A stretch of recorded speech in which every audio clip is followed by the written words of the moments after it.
주말 휴가에도 불구하고 신규 확진자 수 2,000명을 훌쩍 넘으면서 월요일 집계 기준 최다 규모를 기록했습니다.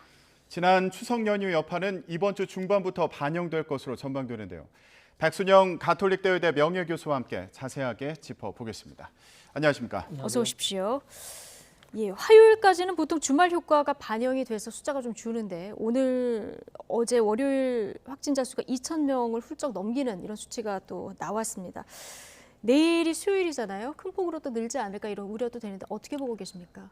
벌써 5일째 이렇게 2,000명을 넘어가는 수준이고요. 이전 주에 비해서도 굉장히 많습니다. 지난주 화요일 날 560명, 화요일보다 560명이 늘었고요. 지난주에는 하루 평균이 2,369명이었는데 이것도 그 전주에 비하면 460명이나 늘었어요, 하루에. 그러니까 지금 이 추석이 지나면서부터 확산세가 굉장히 매섭기는 한데 실제로 좀 들여다보면은 주말이면은 그렇게 진단검사 수가 많지 않았어야 되는데 굉장히 많이 진단검사를 받아서 확진자 수가 늘어난 영향도 분명히 있어 보입니다. 예. 보통 화요일까지는 주말 효과가 있기 때문에 상당히 많이 줄었다가 수요일이 되면서는 500명 이상은 확실히 늘었거든요. 그럼 이런 추세로 본다면은 내일 500명만 된다 할지라도 3,000명 가까이 될 것으로 보이는데 실제로 이 추세 자체가 그렇게 매섭게 올라갈 것 같지는 또 보이지 않는 부분들도 있어요. 추석 연휴 이후에 굉장히 많은 사람들이 집중적으로 진단검사를 받았기 때문에 지금 숫자 자체는 굉장히 겁나는 숫자이긴 하지만 실제로 4,000명 가고 5,000명 가고 이렇게 통제 불가능한 상황까지 가는 것으로 보이지 않고요. 실제로 연휴 이후에 검사 건수가 좀 폭발적으로 는 이런 수치가 반영된 그 건가요? 효과가 분명히 반영됐습니다. 하지만 네. 추석 연휴에 이 국민들의 이동량의 증가는 무시할 수가 없는 부분이기 때문에 일정 부분 계속 올라갈 것이고 감소하지는 않을 것으로 보입니다만은 여기서 좀 안정적인 수치가 있는 것은 위중증 환자가 이렇게 2,3천 명씩 늘어나는데도 불구하고 상당히 안정세이긴 하다 하는 것과 누적 사망률인 경우에 있어서는 0.81%로 역대 최저치입니다. 계속 줄어들고 있어요. 이건 확진자가 늘어나는 경향도 있기는 한데요. 하지만 8월, 9월만 보면은 0.33, 0.34%이기 때문에 아직도 안심할 만한 수준은 아닙니다. 이것보다 좀 더 줄어서 독감 정도의 수준이 0.1% 이하가 돼야 우리가 조금 관리 가능한 수준이라고 볼 수가 있는데 아직까지는 사망자가 이렇게 폭발적으로 늘지는 않지만 그렇다고 해서 지금 예방접종 효과가 확실하게 나타나서 확실하게 더 줄었다 하고 얘기하기는 좀 어려운 부분이 있지만 위중증 환자의 경우는 좀 다릅니다. 상당히 많이 줄어들고 있기 때문에 이것은 예방접종의 효과라고 볼 수 있죠. 네. 그런데 사실 추석 연휴 끝나고 나서 검사 건수가 증가하면서 확진자가 3,000명대까지 늘었다. 이런 분석을 하면서 동시에 그만큼 숨어있는 확진자가 많았던 거다. 이런 분석도 있었거든요. 그러면 앞으로 더 늘어날 가능성도 있는 거 아닙니까? 더 많이 늘어난다기보다 줄어들 가능성이 별로 없다는 것을 뜻하시는 거죠. 전국적으로 봤을 때 감염 경로 불명의 환자가 38.7%이면서 이것이 계속 최대치로 가고 있거든요. 서울만 보면 50% 정도 됩니다. 이 얘기는 결국은 델타 변이주라는 게 확산세가 굉장히 빠른데 환자 수가 많이 늘어나다 보니까 접촉자를 다 찾아낼 수 없어서 결국은 델타 변이주 확산세를 우리가 그 역학조사만으로는 따라가지 못한다는 것이 뜻하는 거기 때문에 N차 무증상 감염은 계속 일어난다는 것을 뜻하는 것이죠. 그렇군요. 그러면 여기서 또 중요하게 봐야 될 부분이 확진자 가운데 국내 체류 외국인 비율이 어느 정도 되나 이것도 좀 주목되는 부분이더라고요. 지난주 같은 경우에는 16.2%가 국내 체류 외국인으로 확인이 됐습니다. 이게 생각보다는 좀 높은 수치가 아닌가 싶기도 한데 정부에서도 대책을 내놓지 않았습니까? 네, 이게 굉장히 높은 수치죠. 사실 우리나라 상황만 아니고 대표적으로는 싱가포르 같은 데가 외국인 노동자가 많고 그 전부터 이 외국인 노동자들은 잘 방역 통제가 안 되는 사람들에 속할 수밖에 없는 것이거든요. 불법 체류자들 많고 서로 간의 커뮤니케이션도 잘 안 되고 이분들이 또 우리 지역사회와의 접촉이 있기 때문에 이 외국인 노동자들을 통제하지 못한다면은 우리나라의 지역사회 영향도 만만치 않을 것으로 보여요. 그러면 우리가 선제 검사를 한다거나 증상이 있는 사람을 찾아낸다든가 진단 검사를 빨리 받아보라고 얘기한다든가 하는 것만으로는 부족하다는 것이죠. 결국은 예방 접종을 많이 시켜야 되는데 이것이 아직도 우리는 미진합니다. 즉 미등록 외국인들이 굉장히 많이 있기 때문에 이분들은 진단 검사 받으러도 잘 오지를 않고 또 감염이 되어서 증상이 나타나도 결국은 병원에 잘 못 가는 상황들이기 때문에 예방접종을 마치기 위해서는 좀 더 선제적인 예방접종 방법이 필요하겠죠. 여건만 있으면 무조건 접종을 맞춰주는 방법, 즉 안전으로 하는 게 좋겠죠. 한 번만 하는 거니까요. 또 하나는 직접 찾아가서 고용주와 의논을 해서 여권 확인하고 얀센 백신을 계속 맞춰주는 방문 접종도 적극적으로 지금 지자체에서 해야 될 시기라고 봅니다. 이분들이 예방 접종이 되어야만 우리 지역 사회의 전파를 어느 정도 막을 수 있는 것이기 때문에 예. 발생하는 걸 막는 것뿐만 아니라 선제적인 예방도 필요하다고 봅니다. 예, 선제적인 예방도 중요하다. 자, 그리고 앞서 위중증 환자 관리 중요성 이 부분 이제 언급을 해주셨는데요. 자, 통상 시차를 고려하면 확진자 수가 이게 폭증하고 난 다음에 1, 2주 뒤에 위중증 환자 숫자가 또 나오기 때문에 이 부분도 지금 주목이 되는데 그만큼 지금 병상을 효율적으로 관리하는 이 부분이 굉장히 중요한 시점입니다. 어제 정부가 경증, 무증상 환자의 입원 기간을 이제 단축하는 방안을 발표를 했는데 10일에서 7일로.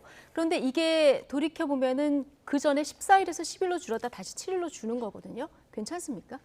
저는 괜찮다고 봅니다. 예. 그 전에 14일이었지만 사실은 그때는 더 빡빡하게 했었습니다. 어떤 부분이 있냐면 14일이 지났는데도 불구하고 증상이 하나도 없어도 PCR 음성이 안 되면은 퇴원을 못했거든요. 예. 그렇기 때문에 한두 달씩 입원해 있는 분들도 많아서 네. 병상 회전이 굉장히 어려웠습니다. 네. 그것이 14일로 갔다가 지금 10일 또 다시 7일로 줄이는 건데 이 델타 변이주의 특성이 감염이 되면서 증상이 나타나고 굉장히 빨리 확산이 되지만 사실은 또 빨리 없어집니다. 5, 6일이 지나면서는 예. 3일 정도가 지나면서부터 감염력이 굉장히 떨어지고 5, 6일 정도 되면은 완전히 감염력이 없다고 보이기 때문에 예. 사실은 일주일 정도 된다 그러면 PCR 양성이 나온다 할지라도 증상이 없다면은 다른 사람한테 감염시킬 위험성은 거의 없다고 보이죠. 예. 하지만 7일 이후라 할지라도 한 사흘 정도는 자가격리를 하면서 다른 사람하고 접촉을 피해야 될 것으로 보이고요. 그 이후에라도 증상이 나타난다면 다시 진단검사를 받아야 될 필요는 분명히 있습니다. 네, 이런 조치들도 결국에는 위드 코로나, 그러니까 단계적인 일상 회복으로 가는 어떤 조치가 아닌가 이런 생각이 들기도 하는데 저희가 앞서 전해드린 것처럼 김부겸 총리도 위드 코로나의 필요성을 강조하지 않았습니까?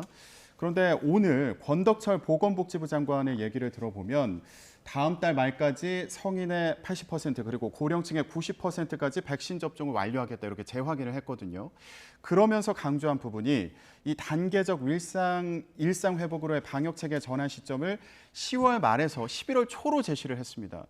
이게 가능할지 지금의 확산세를 보면은 이거 조금 더 천천히 가야 되는 거 아닌가 이런 생각을 할 수도 있을 것 같아요. 글쎄요, 그렇게 정하는 거는 좀 너무 섣부르지 않나 하는 생각은 듭니다. 지금 우리 국민의 거의 70%라는 얘기랑 똑같거든요. 성인의 80%, 고위험군의 90%라는 얘기는 70%인데 70% 접종이 완료됐다고 해서 사실은 확진자 수가 그렇게 많이 줄어들 거라고 예상하지는 못합니다. 다만 지금 제일 중요한 부분은 입원 환자가 얼마나 되느냐, 위중증 환자가 얼마나 되느냐, 사망률이 얼마나 떨어질 수 있느냐 하는 추세가 훨씬 더 중요해 보이고요.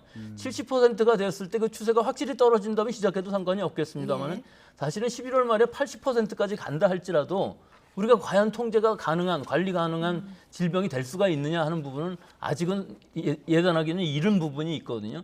그렇기 때문에 여러 가지 지표들을 보면서 좀 더 보수적으로 생각을 해서 즉 완화를 한다 그러면 확진자가 늘어나는 건 당연한 일입니다. 완화를 하는 만큼 미접종자들은 노출 가능성이 커지기 때문에 또 이 감염된 사람들은 고령층일 경우에 위중증 사망으로 갈 가능성도 커져서 완화하고 이 확진자의 관리하고 사이에 굉장히 큰 관계가들이 있기 때문에 이 부분을 우리가 아까도 얘기했던 것처럼 우리 국민들의 합의에 의해서 어느 정도 확진자 수가 늘어나는 것은 감수하면서라도 풀어야 될 시기가 분명히 있는 것이고요. 예. 지금 같은 것을 계속할 수는 없는 것이거든요.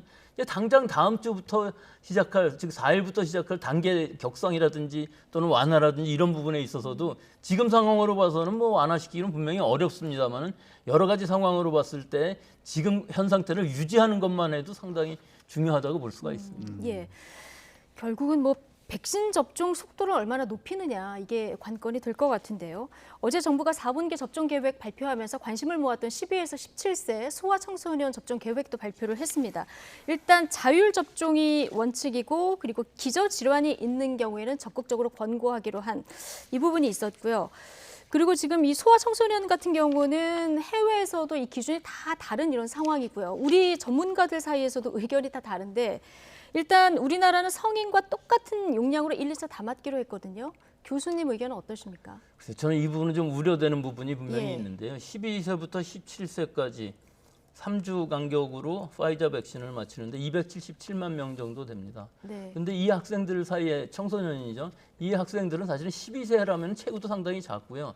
이 같은 용량을 2회 접종했을 때 과연 부작용 사례가 얼마나 될 것이냐 하는 부분하고 예방 접종에 의해서 이득이 얼마나 되느냐 하는 부분. 예. 물론 사회적으로는 굉장히 중요한 연령층이에요. 집단 면역을 거의 달성하기 위해서는 이 연령층이 안 맞으면 거의 불가능한 상황이 될 수가 있고요. 학교 내에서의 무증상 감염에 의한 지역사회 N차 감염을 막아주기 위해서도 이 연령층의 접종이 필요한데 문제는 이 연령층들에서 특히 남자아이들에서 심근염, 심낭염의 가능성이 상당히 있다는 것이 문제일 수가 있죠.